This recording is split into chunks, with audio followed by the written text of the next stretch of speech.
This is Iron TV. The future of the Army begins with testing and evaluating new technology that will give soldiers the ability to maintain an edge over the enemy well into our future. Here is Sergeant Travis Delzell to tell us more. Twice a year, soldiers from Fort Bliss, Texas test out new equipment during the Network Integration Evaluation. The Army's continuous transition to newer, updated equipment allows the nation's force to maintain its edge by putting the latest and greatest of technology right into the hands of soldiers.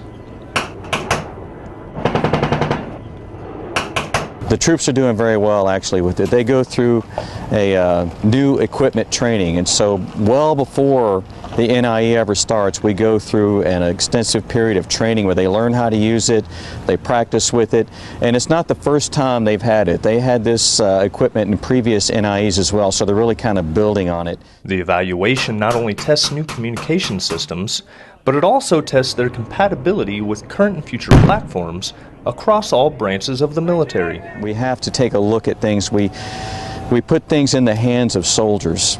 You know, real soldiers from 2nd Brigade, 1st Armored Division, because before anything comes here, it'll go through developmental testing or testing in a lab where the conditions are pretty good.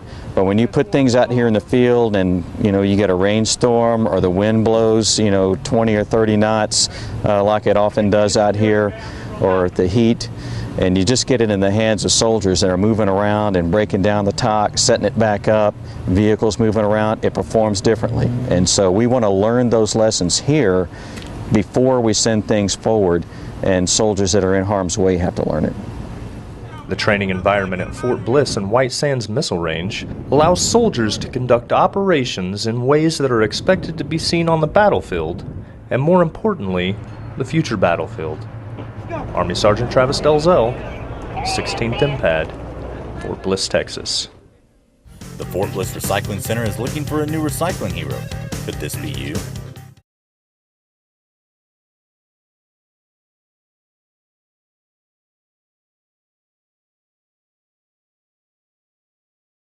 Where did the Fort Bliss Recycling Hero go? What? Fort Bliss Recycling Hero is gone? So what are we going to do now without our recycling hero?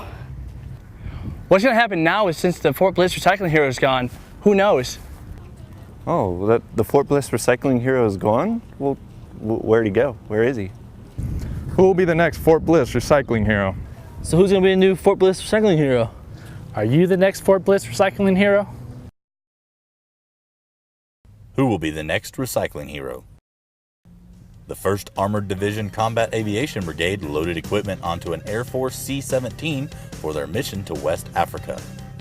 The initial soldiers from Task Force Iron Knights will deploy to ensure that conditions, facilities, and logistics are set for the arrival of follow-on troops.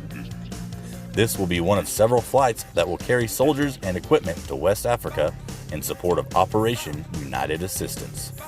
The United States Army has a multitude of weapon systems used to engage enemy combatants and protect its interest. During Network Evaluation Integration 15.1, soldiers from 2nd Armored Brigade Combat Team, 1st Armored Division get an opportunity to try out a highly skilled, difficult form of engagement. Army Sergeant Marlon Stiles tells us more. During a deployment, soldiers will encounter situations where an enemy intentionally blends in with inhabitants of local villages. We're now in a hybrid threat environment where a traditional force-on-force environment could quickly, and does quickly, morph into a coin-style fight or some version of force-on-force with an established force or host nation military and an insurgent force. Because an enemy force could be hiding among non-combatants, leaders of military elements will have to use diplomacy. The more information you can tell me, the more I can do with my guys to try to make this a safer place. A key leader exercise, or KLE, is a chance for military personnel to exercise diplomacy and possibly gain an ally. This is an invaluable experience for new soldiers as well. I think it's a good training, especially for us that, like Staff Sergeant said, never been deployed or never experienced something like this. It's kind of close, similar. So it gives us a broad experience, a little bit more experience on what it's like. Soldiers from 1st Battalion, 35th Armored Regiment, 2nd Armored Brigade played the role of villagers, allowing platoon leaders from 1st Battalion, 6th Infantry Regiment, 2nd Armored Brigade to apply their learned diplomacy skills during the KLE. I think it's a mutually supporting, mutually beneficial operating environment that we're in right now. I think we're doing a lot of good things out here. I'm actually I'm very proud to be able to work with these guys. There's some really good troops. From Fort Bliss, Texas, I'm Army Sergeant Marlon Stiles. This is Iron TV.